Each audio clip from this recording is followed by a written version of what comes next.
नमस्कार साथियों, स्वागत है आप सभी का आपकी अपनी पाठशाला पर। मैं हूं अंकित अवस्थी।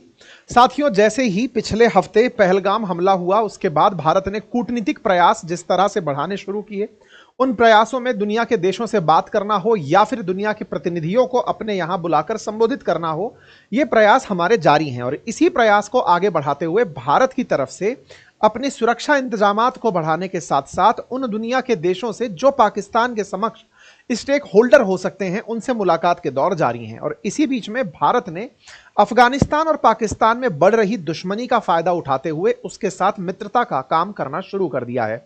यही करते हुए भारत की तरफ से भारत के एक विशेष प्रतिनिधि जाकर के अफगानिस्तान में जो सत्तारूढ़ तालिबान है, उसके कार्यवाहक जो इस समय विदेश मंत्री हैं आमिर खान मुत्ताकी, उनके साथ मुलाकात की है। आपके सामने कुछ तस्वीरें हैं जिसमें भारत की तरफ से भारत के एनवॉय तालिबान के जो इस समय आमिर खान मुत्ताकी विदेश मंत्री हैं, उनके साथ बैठ करके बातचीत करते हुए टेबल पर दिखाई दे रहे हैं। इसी के चलते खबर बनना शुरू होती है कि क्या तालिबान और भारत मिलकर के पाकिस्तान के अगेंस्ट एकजुट होकर लड़ेंगे, यानी कि क्या हम तालिबान को वैसे ही उपयोग करने के बारे में सोच रहे हैं जैसे पाकिस्तान इस समय बांग्लादेश को भड़काने के प्रयास में लगा है। ऐसे में अब जानना जरूरी यह होगा कि भारत तालिबान को इनके खिलाफ यूज कर भी पाएगा या नहीं। और नंबर दूसरी बात कि आफ्टर ऑल ये दोनों तो कभी मित्र हुआ करते थे, इनके बीच में दुश्मनी कैसे बढ़ना शुरू हुई, दुश्मनी है भी या नहीं, क्या हम जबरदस्ती प्रयास तो नहीं कर रहे हैं। ये जो हेडलाइंस है कि भारत के डिप्लोमेट जाकर के तालिबान के विदेश मंत्री से मिले हैं, ये खबर तो है, लेकिन इस खबर में हमारा प्रयास निष्फल तो नहीं है। क्या इसके पीछे बस हमने एक फॉर्मेलिटी कर ली हो और फॉर्मेलिटी का परिणाम कुछ ना निकल रहा हो? ऐसा नहीं है। आज के सेशन में हम इसे विशेष रूप से विस्तार के साथ समझने का प्रयास करेंगे। भारत और तालिबान के बीच में जो ये उच्च स्तरीय बैठक हुई, ये सोमवार यानी कल के दिन काबुल के अंदर बैठक हुई थी। उसकी तस्वीरों को आप इस समय पर देख सकते हैं। ये तस्वीरें हैं जिसमें भारत की तरफ से भारत के डिप्लोमेट्स, साथ में उनके विदेश मंत्री और अफगानिस्तान के डिप्लोमेट्स बैठे हुए दिखाई दे रहे हैं। ये जो सामने आपको लोग बैठे दिखाई दे रहे हैं, ये सभी भारत के विदेश मंत्रालय की डेस्क के लोग हैं, यानी कि ये सब IFS टाइप के जो लोग बाग हैं, ये वो हैं। इनकी जानकारी अफगानिस्तान इंटरनेशनल इंग्लिश में भी छपी, ANI के अंदर भी छपी, और जानकारी यही निकल कर आई कि तालिबान के फॉरेन मिनिस्टर ने इंडिया के एनवॉय से मुलाकात की है, काबुल के अंदर मुलाकात की है। अब इस मुलाकात के अंदर कारण खोजे गए कि क्यों, तो आंसर निकला कि भारत अफगानिस्तान में जो पहले से बंद पड़ी परियोजनाएं हैं, उन्हें जिंदा करना चाहता है। अब इसका मतलब क्या है? असल मायने में भारत ने अफगानिस्तान में बहुत सारे निर्माण कार्य करवाए थे। भारत अफगानिस्तान को, जब अफगानिस्तान में तालिबान का शासन नहीं था, तरह तरह की सहायता भेजा करता था। हमारा अफगानिस्तान ऐसा मित्र बनने लगा था कि हमने अफगानिस्तान को पाकिस्तान के खिलाफ ऑलमोस्ट तैयार कर लिया था कि हम अब पाकिस्तान को सैंडविच कर देंगे। और इस तरह के प्रयास के लिए हमने अफगानिस्तान के जितने भी प्रांत हैं, उनके अंदर बिजली, सड़क, पानी, ये सब चीज़ों की व्यवस्था करवाना शुरू कर दिया था। यहाँ की संसद का निर्माण करवाना हो, यहाँ पर डैम का निर्माण करवाना हो, ये सब काम करवाने में हमने खूब सारा पैसा खर्च किया है। बिलियंस ऑफ डॉलर हम यहाँ पर खर्च करते आए हैं अफगानिस्तान के अंदर सहायता के नाम पर। लेकिन जैसे ही तालिबान यहां पर 2021 से हुकूमत में आया, भारत ने तालिबान को मान्यता ना देते हुए उसके साथ रिलेशंस को थोड़ा छोड़ दिया था, रोक दिया था। लेकिन इसका नुकसान क्या हुआ? जब अफगानिस्तान की जनता ने ही तालिबान को अपनी सरकार मान लिया हो, तो फिर हमें क्या? वो वाली स्थिति को ध्यान में रखते हुए भारत ने तालिबान, जो कि अफगानिस्तान में सत्ता में तो है लेकिन दुनिया ने उसे मान्यता नहीं दे रखी है, उसके साथ हमने अपने रिलेशंस को धीरे धीरे चालू रखा। क्यों चालू रखा? क्योंकि इतना जो हमारा निवेश था वो तो वेस्ट हो जाएगा। जब लोगों ने अपनी फेट डिसाइड कर ली है, तो हमें क्या दिक्कत है? हमें तो पाकिस्तान के खिलाफ उसका यूज करना है, या हमें तो इस तरह से उसका उपयोग करना है कि सेंट्रल एशिया में अगर हमें पहुंचना हो तो हम पाकिस्तान पर निर्भर ना रहें। बस इसी को ध्यान में रखते हुए हमने चाबहार पोर्ट से इसकी कनेक्टिविटी सुनिश्चित कराने के लिए इसका खूब अच्छे से व्यवहार बिल्टअप शुरू कर दिया था। उसी क्रम में हमने इनसे मुलाकात की और कहा कि आपके जो हमने इन्वेस्टमेंट काम रोक दिए थे, हम उन्हें वापस से शुरू करने को तैयार हैं। कुल मिलाकर एक तालिबान जो इस समय जूझ रहा है इन परेशानियों से कि उसके पास विदेशी फंड नहीं है, पैसा नहीं है, ऐसे में आप पहुंचते हैं और कहते हैं कि हम निवेश को तैयार हैं, हम आपके देश में पैसा लगाने को तैयार हैं, तो यह अफगानिस्तान के लिए बड़ा पॉजिटिव एस्पेक्ट निकल कर आता है। बड़ा सवाल यह कि क्या हमने यहां पर पहलगाम के बारे में बात की, तो ऐसा अभी तक कोई भी जानकारी निकल कर नहीं आ रही है कि क्या हमने यहां पर पहलगाम के संबंध में इनसे कोई बात की थी अथवा नहीं। लेकिन जो इनके विदेश मंत्रालय के द्वारा जारी की गई चीज है उसमें यह बात कहा गया कि इस समय इंडिया ने अपने इंटेंशंस साथ साथ ये डिस्कस किए जो इस समय पर इंपॉर्टेंट बायलैटरल डिस्कशंस चल रहे हैं और रिसेंट रीजनल डेवलपमेंट्स पर भी हमने चर्चा की। तो आतंकवादी घटना के ऊपर बात हुई या नहीं इसके बारे में तो नहीं पता, लेकिन हां रीजनल डेवलपमेंट्स जो इस क्षेत्रीय क्षेत्र में जो विकास हुए हैं, डेवलपमेंट का मतलब विकास ही नहीं है, जो भी अपडेट्स हुए हैं इनके बारे में भी जानकारी प्राप्त करने की यहां पर कवायद हुई थी। ये जानकारी इन्होंने दी। साथ ही साथ एक और चीज निकल कर आती है और वो ये है कि तालिबान इस समय भारत से जुड़कर या भारत के साथ वार्ता करके पाकिस्तान को भी एक स्ट्रॉन्ग मैसेज देना चाहता है। मैं आपको यहां एक जानकारी देता हूं। 22 तारीख के दिन आतंकी हमला होता है, 23 तारीख के दिन तालिबान बाहर आता है और कहता है कि ऐसे प्रयास यानी कि इस आतंकी घटना की हम निंदा करते हैं और यह सब करना क्षेत्रीय सुरक्षा के लिए घातक साबित हो सकता है। आप सोचिए, जो तालिबान कभी टैग किया गया था खुद एक आतंकी संगठन के रूप में, वही आतंकी संगठन अगर पाकिस्तान द्वारा प्रायोजित आतंकवाद की बुराई कर रहा है, यानी पाकिस्तान ने जो भारत में आतंक फैलाया उसकी बुराई कर रहा है, उसका विरोध कर रहा है, तो यह दर्शाता है कि तालिबान ने आतंक केवल अपने देश की सत्ता प्राप्त करने के लिए मचाया था। दुनिया के लिए वो आतंकवादी बने रहना नहीं चाहता, वो दुनिया में आतंक फैलाना नहीं चाहता। उसका साफ संदेश है कि अगर इस तरह की हरकतें पाकिस्तान करेगा तो इसकी वजह से क्षेत्रीय अशांति बढ़ेगी, शांति खत्म होगी। इसको बकायदा इन्होंने कंडेम किया था, कैटेगोरिकली कंडेम किया था कि हम जम्मू कश्मीर में हुए इस आतंकवादी घटना की निंदा करते हैं। तालिबान की तरफ से जो दोहा में इनका राजनयिक कार्यालय है, वहां पर अफगानिस्तान के राजदूत सुहेल शाहीन ने पहलगाम में हुए आतंकी हमले की कड़े शब्दों में निंदा करते हुए कहा था कि इसकी व्यापक जांच होनी चाहिए और असली दोषियों को खोजकर उनको न्याय के कटघरे में खड़ा करना चाहिए। यह पाकिस्तान के लिए बड़ा ही सरप्राइजिंग था कि यार तुमको तो हमने अब तक टैग कर रखा था कि तुम तो आतंकवादी हो, और आतंकवादी हो ऐसे में तुम आतंक के खिलाफ ही हो। पाकिस्तान की अफगानिस्तान को लेकर समझ में कुछ गड़बड़ जरूर रही है, बस उसी गड़बड़ का हम लोग इस समय इलाज ढूंढ रहे हैं। असल में पाकिस्तान अपने पुराने हिस्से जैसे पूर्वी पाकिस्तान और वर्तमान में बांग्लादेश कहते हैं, उससे इतनी बुरी तरह मात खाने के बावजूद संबंध सुधार रहा है, क्योंकि बांग्लादेश और भारत के बीच थोड़ी तनातनी चल रही है। बांग्लादेश और भारत के बीच चल रही तनातनी का शहबाज शरीफ प्रधानमंत्री होते हुए बड़ी बेशर्मी के साथ वापस से हाथ मिलाते हुए दिख रहे हैं। पाकिस्तान में इस घटना का विरोध भी हो रहा है। लोगों का कहना है कि कुछ तो शर्म करो पाकिस्तानियों, तुम्हें बांग्लादेश ने निकाल दिया था, तुमसे अलग होकर अलग देश बना लिया था, तुम्हारे 90,000 से अधिक सैनिकों को बंधक बनवा लिया था, उसके बावजूद तुम उनके साथ में दोस्ती का हाथ बढ़ा रहे हो। कुछ तो अपने ऊपर गर्व करो, कुछ तो अपने साथ आत्मसम्मान जैसी चीज रखो। खैर, इनके पास ऐसा कुछ है नहीं। इनके लिए तो भारत ही दुश्मन है, और दुश्मन है तो फिर इन्हें बांग्लादेश को ताजा ताजा दुश्मनी को भुनाने के लिए हाथ मिलाते हुए दिखाई दिए। लेकिन भारत ने अफगानिस्तान का इसके लिए भरपूर उपयोग किया। जैसे ही इन्होंने इस तरफ हाथ उपयोग बढ़ाना शुरू किया, भारत ने तालिबान के साथ हैंडशेक शुरू कर दिया। ये वो तस्वीरें हैं जो दिसंबर 24 के अंदर आप देख रहे हैं। असल मायने में दिसंबर 24 की यह घटना है, और दिसंबर 28 को तालिबान ने पाकिस्तान पर गोले दाग दिए थे।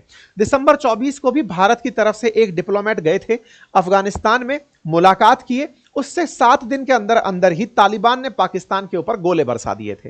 तालिबान की तरफ से आजकल पाकिस्तान पर बढ़िया गोलीबारी होती है। मतलब आप ये समझिए कि आज अगर हमारे एनवॉय यहां मिल रहे हैं तो कुछ होगा, इसका कयास आप लगा सकते हैं। आप कहेंगे कि ऐसे कैसे कह सकते हो?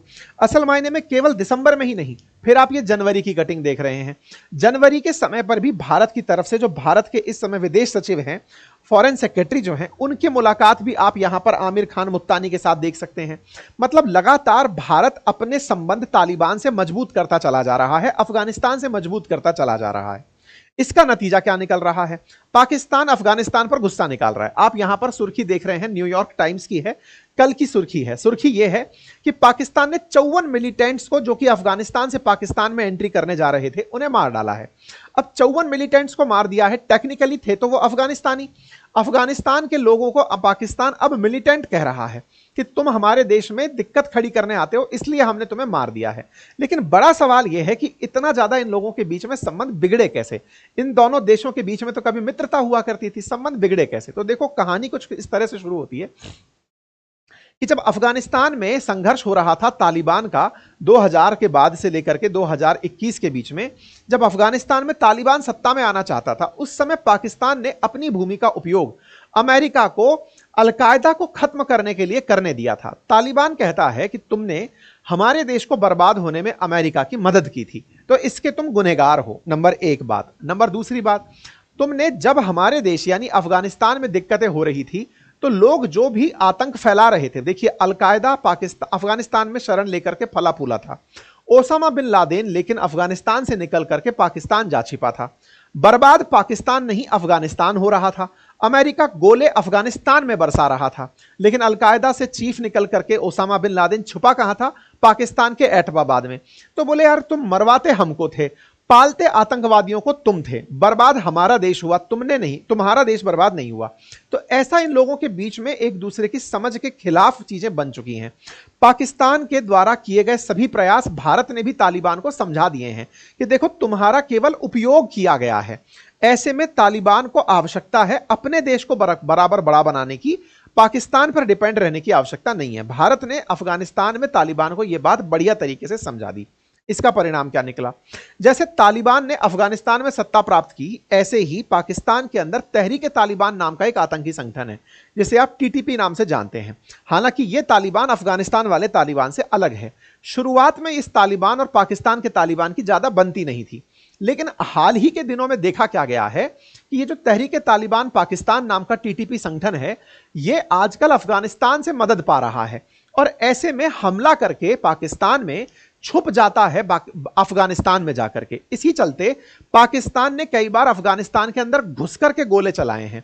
इस बात से तालिबान भड़क जाता है कि तहरीक-ए-तालिबान पाकिस्तान तुम्हारे देश की प्रॉब्लम है, वो हमारे देश में छुपा है, तो तुम हमसे कहो, तुम खुद आकर उसे मारने के लिए ज्यादा बड़े आदमी क्यों बन रहे हो? क्या इतिहास भूल गए? क्या हमने अमेरिका को भगाया हुआ है तो तुम कौन से खेत की मूली हो?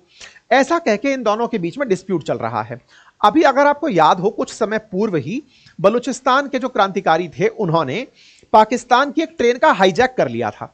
हाईजैक हुआ था तो जानकारी अब यह निकल कर आ रही है कि उन हाईजैकर्स की मदद भी तालिबान ने की थी, यानी कि उस समय के अफगानिस्तान में बैठी हुई सत्ता ने की थी। और उनके पीछे हैंडलर्स, पाकिस्तान का मानना है कि उनके पीछे जो गाइडेंस देने वाले लोग थे वो भारत के ही थे। मतलब भारत ने वाया तालिबान ही इस हमले को करवाया था। तो आजकल हमने तालिबान का उपयोग पाकिस्तान के लिए करना शुरू कर दिया है, ऐसा पाकिस्तान वाले मानते हैं। तहरीक-ए-तालिबान के द्वारा जो पाकिस्तान में हो रही आतंकी घटनाएं हैं, उनको लेकर पाकिस्तानियों का मानना है कि ये भारत द्वारा प्रमोटेड हैं। ऐसे में अब ताजा ताजा भारत में जैसे ही आतंकी हमला हुआ और भारत का डिप्लोमेट फिर तालिबान से जाकर मिलता है और तालिबान को समझाता है कि सर फिर से एक्टिवेट होने का समय आ गया है, तो आप उम्मीद कर सकते हैं कि अगले 7 दिन के अंदर पाकिस्तान में कुछ बढ़िया न्यूज आ सकती है। उस फ्रंट पर भी, बलूचिस्तान के फ्रंट पर या तहरीक-ए-तालिबान के फ्रंट पर भी आ सकती है। आपके दिमाग में फिर प्रश्न बनेगा, ये तो सर ऐतिहासिकता की बात हुई, कोई ताजा इन दोनों के बीच में लड़ाई है क्या? बिल्कुल है। पाकिस्तान आजकल अफगानिस्तान वालों से इतना चिढ़ा हुआ है कि जिस समय अफगानिस्तान में सिविल वॉर सिचुएशन बनी हुई थी, बड़ी संख्या में अफगानी लोग निकलकर पाकिस्तान में शरण ले लिए थे। 80,000 से अधिक अफगानिस्तान के लोगों को पाकिस्तान वापस अफगानिस्तान भेज रहा है। अब आप सोचिए, आज अगर हम बांग्लादेशियों को भारत से निकालकर बांग्लादेश भेजने के लिए तैयारी भी करें ना, तो पाकिस्तान बीच में आकर के पंच बनने के लिए तैयार हो जाएगा और उस पर वो धार्मिक पॉइंट निकाल कर ले आएगा। देखो देश के अंदर कैसा ये लोग करते हैं, खुद अपने यहां से 80,000 अफगानियों को बाहर निकाल रहा है। इस बात से अफगानिस्तान बड़ा खिन्न है कि तुमने हमारे साथ में ना तो पहले बढ़िया किया और आज हमारे लोग तुम्हारे यहां किसी आवश्यकता में आए हुए हैं तो तुम उन्हें भी बाहर निकाल रहे हो। इससे अफगानिस्तान के अंदर पाकिस्तान के खिलाफ रोष भी है और इस बारे में वो धमका भी चुका है पाकिस्तान को। दूसरी बड़ी बात क्या हुई, अभी जैसे ही ये आतंकी हमला हुआ, इसके बाद ही भारत और पाकिस्तान के बीच में जो वाघा अटारी बॉर्डर है वो रोक दिया गया भारत की तरफ से। ऐसे में अफगानिस्तान से जो संख्या में माल बिकने भारत आता था इस बॉर्डर के माध्यम से वो ब्लॉक हो गया। अफगानिस्तान की तरफ से बड़ी मात्रा में ड्राई फ्रूट्स इंडिया बिकने आते थे। वो ड्राई फ्रूट्स का जो गेट पर रोक लगा, इससे ड्राई फ्रूट्स का इंडिया आना बंद हो गया। एक तरह से अफगानिस्तान का ट्रेड प्रभावित हो गया। अब ट्रेड प्रभावित होने पर पाकिस्तान ने चूंकि ये ब्लॉक किया हुआ है तो इसके लिए उन्हें भी जरूरत लगती है कि यार हमारा अगर ये रास्ता बंद हो जाता है तो भारत के साथ हम अपने व्यापार को कैसे रखें, हम कैसे आने आने वाले समय में अपने ड्राई फ्रूट्स को इंडिया भेज पाएंगे। आप पूछेंगे कि क्या भारत और अफगानिस्तान के बीच में व्यापार होता भी था क्या? बिल्कुल, भारत और अफगानिस्तान के बीच में 2019-20 में $1.5 बिलियन का व्यापार हुआ करता था, जो बाद में $1.25 बिलियन तक भी सीमित हुआ कोरोना काल के अंदर। मतलब भारत और अफगानिस्तान व्यापार करते हैं।